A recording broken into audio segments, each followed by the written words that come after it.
Assalamualaikum warahmatullahi wabarakatuh. Om Swastiastu, Shalom, dan salam kebajikan bagi kita semua. Perkenalkan, nama saya Aurel Margaret Hiyah dengan NIM 19400501444. Di sini saya akan menjelaskan tentang peralihan hak atas tanah primer melalui pembagian hak bersama. Yang pertama, kita harus mengetahui dulu peralihan hak atas tanah ini pengertiannya apa. Pengertian peralihan hak atas tanah dapat beralih dan dialihkan. Beralih dalam arti berpindahnya hak atas tanah karena pewarisan, sedangkan dialihkan adalah berupa jual beli, tukar menukar, penghibaan, dan hibah wasiat. Apa itu warisan? Nah, di sini warisan adalah apabila seorang yang mempunyai hak atas tanah meninggal dunia, maka hak itu akan beralih kepada ahli warisnya. Pewaris itu mungkin dengan suatu surat wasiat atau tidak. Yang berhak mendapat warisan itu adalah seseorang yang mendapat surat dan yang berhak, tergantung kepada hukum waris yang berlaku bagi yang bersangkutan tersebut. Nah, pembagian hak bersama ini karena untuk membagi hak bersama harus diadakan namanya warisan. Dalam akta pemisahan dan pembagian warisan, mereka bersepakat untuk melakukan pembagian sebidang tanah tertentu dan hanya dibagikan kepada salah seorang ahli waris saja. Misalnya B, ia memperoleh tanah tersebut atau tanah tersebut dibagikan kepada dua orang ahli waris dengan menyebutkan secara tegas bagaimana masing-masing ahli waris ini memperoleh hak atas tanah tersebut bukan berasal dari ahli waris lainnya, akan tetapi berasal dari pewaris. Demikian sebagaimana dinyatakan dalam pasal 1083 KUH Perdata. Perolehan hak tersebut bukan terjadi mulai saat dibuatnya akta tersebut, tetapi terjadi terhitung sejak meninggalnya pewaris. Pemisahan dan pembagian dalam kepemilikan bersama ini terkait ini bersifat deklaratif dan mempunyai daya berlaku surut.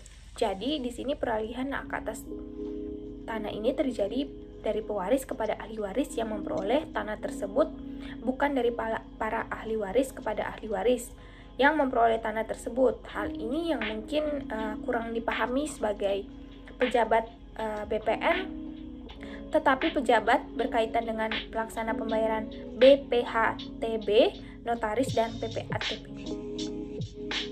Berdasarkan pengertian tersebut, di sini jika kita lihat dari hakikat pemisahan dan pembagian hak bersama berasal dari warisan, maka jelas bahwa pemisahan dan pembagian hak bersama ini berasal dari warisan tersebut, bukan merupakan perolehan pajak BPHTB.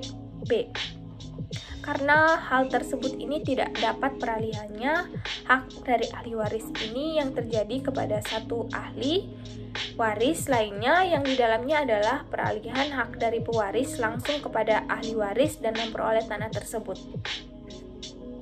Kemudian ada pembagian hak bersama dengan pembuatan akta pembagian hak bersama. Nah, di sini akta APHB atau hak bersama dengan pembuatan akta pembagian hak bersama ini dibuat untuk melakukan pembagian tersebut. Mereka memiliki hak milik bersama beberapa pemegang hak. Dengan dilakukannya pembuatan akta APHB ini, maka terjadi peralihan hak salah satu orang atau beberapa orang di antara pemegang hak bersama ini tersebut kepada salah seorang atau beberapa orang lainnya dari para pemegang hak bersama yang bersangkutan. Dengan dibuatnya APHB ini, maka jelas di sini pemisahan yang bersangkutan dengan yang terkait ini pembagiannya dilakukan berdasarkan APHB merupakan objek BPHTB sebagaimana dimaksudkan dalam pasal 85 ayat 2 huruf A angka 7 Undang-Undang Nomor 28 Tahun 2009 tersebut, dan karenanya terutang BPHTB ini yang harus dilunasi sebelum dibuatnya akta APHB tersebut. Di dalam perolehan hak ini karena warisan pembuatan APHB ini dilakukan jika sertifikat tanah hak bersama tersebut telah dibalik namakan ke atas nama semua ahli waris. misalnya ke atas nama B atau C atau D atau E. Akan tetapi kemudian B atau C dan E ini bermaksud menyerahkan haknya kepada D. Penyerahan hak tersebut kepada B, C, E kepada D ini tersebut dikenakan PPh maupun BPHTP. Kemudian ada balik nama sertifikat tanah ke atas tanah, nama seorang ahli waris. Di sini jika terjadi ternyata para ahli ini menghendaki tanah yang ditinggalkan pewaris tersebut dibagikan kepada salah seorang ahli waris saja, misalnya B, C, D, E ini sepakat bahwa tanah tersebut akan dibagikan kepada B saja, maka mereka dapat membuat akta pembagian waris baik yang dibuat dengan akta notaris maupun akta di bawah tangan. Selanjutnya berdasarkan surat keterangan waris dilengkapi dengan akta pembagian waris tersebut, sertifikat tanah ini atas nama pewaris dapat langsung dibalik nama karena ke atas nama salah seorang ahli waris yaitu B. Kemungkinan tersebut dinyatakan secara tegas dalam pasal 42 ayat 4 Peraturan Perundang-undangan nomor 24 tahun 1997 tentang pendaftaran tanah yang ditukar lebih lanjut dalam pasal 111 ayatnya yang kelima PMNA garing KA titik BPN nomor 3 tahun 1997 ini. Kemudian jika salah seorang ahli waris adalah warga negara asing, maka jika salah satu ahli waris ini WNA karena sebab apapun, tanah tersebut berstatus hak milik atau hak guna usaha atau hak guna bangunan, maka berlaku ketentuan pasal 21 ayat 3, kemudian ada ayat 30, ayat 2, pasal 36, ayat 2 Undang-Undang. Ahli waris tersebut ini tetap berhak untuk mewarisi tanah tersebut, namun dalam jangka 1 tahun ia wajib mengalihkan hak baginya kepada pihak lain yang memenuhi syarat. Kemudian menghadapi permasalahan tersebut, maka pemegang yang memegang sertifikat sebaiknya yang warga negara asing itu tidak memperoleh hak atas tanah tersebut.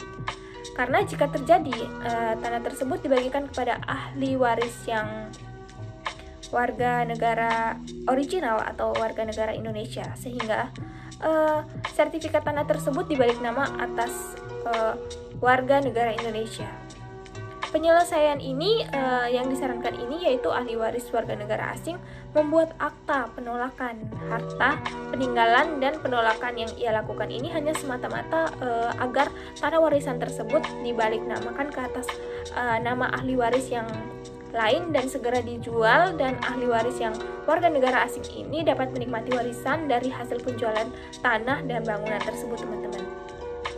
Tetapi kadang penyelesaian melalui penolakan warisan ini tidak menyelesaikan masalah, tetapi menjadi masalah baru karena berdasarkan pasal 1058 KUH Perdata, seseorang yang telah menolak harta peninggalan pewaris dianggap tidak pernah menjadi ahli waris jika tidak lagi berhak atas harta peninggalan pewaris. Nah, di sini ia tidak hanya berhak atas tanah tersebut, akan tetapi juga tidak berhak atas harta pewaris lainnya. Inilah yang sering terjadi dalam praktek di mana ia menyangkal bahwa ia hanya tidak berhak atas tanah yang bersangkutan saja, akan tetapi ia tetap berhak atas tanah harta yang lain. Kemudian di sini kita melihat juga ada sedikit banyak persyaratan peralihan hak pembagian hak bersama ini, teman-teman. Yang pertama itu adalah formulir, yang dimana formulir permohonan ini sudah diisi dan ditandatangani pemohon atau kuasanya di atas materai yang berlaku di masa pembuatan sertifikat tersebut. Yang kedua ada surat kuasa apabila dikuasakannya. Yang ketiga, fotokopi identitas permohonan, contohnya seperti KTP atau kartu keluarga.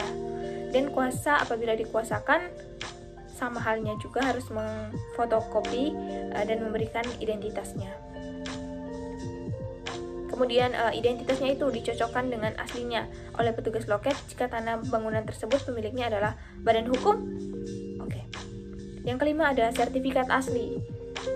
Yang keenam ada akta pembagian hak bersama yang dibuat PPAT.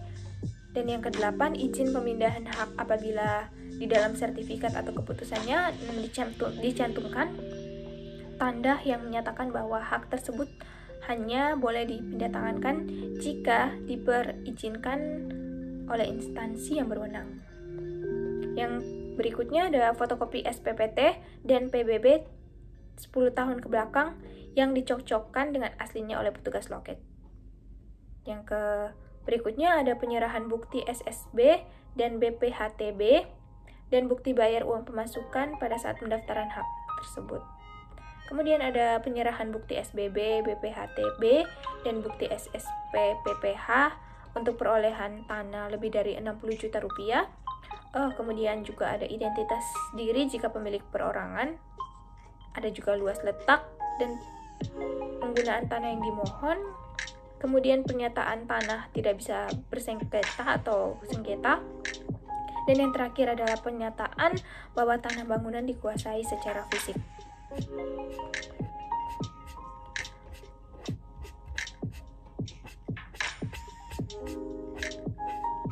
Baik.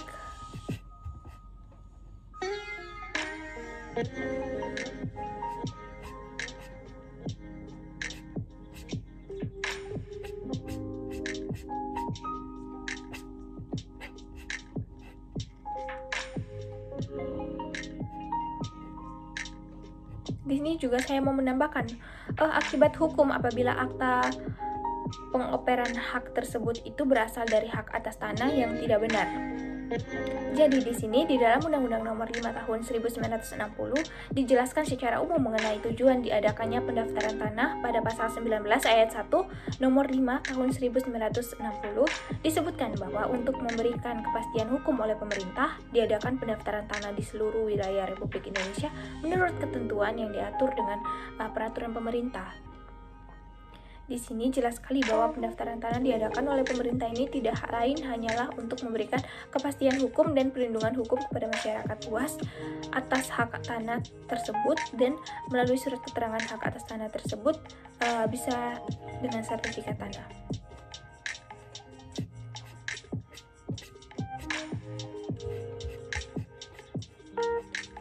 Baik, kesimpulan yang saya ambil di sini adalah kekuatan pembuktian akta pengoperan hak atas tanah ini dibuat oleh pejabat akta tanah di Pengadilan Negeri kelas 1A, yaitu di situ mempunyai kekuatan pembuktian akta pengoperan tanah yang sangat bagus, dan akibat hukumnya itu apabila pengoperan hak atas tanah itu berasal dari hak atas tanah yang tidak benar, maka ketentuannya hak atas tanah tersebut harus dibuktikan dengan putusan majelis hakim tentang hal ketidakbenaran tersebut.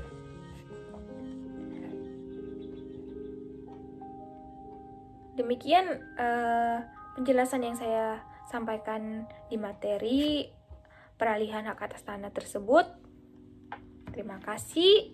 Assalamualaikum warahmatullahi wabarakatuh. Shalom dan salam kebajikan bagi kita semua. Terima kasih.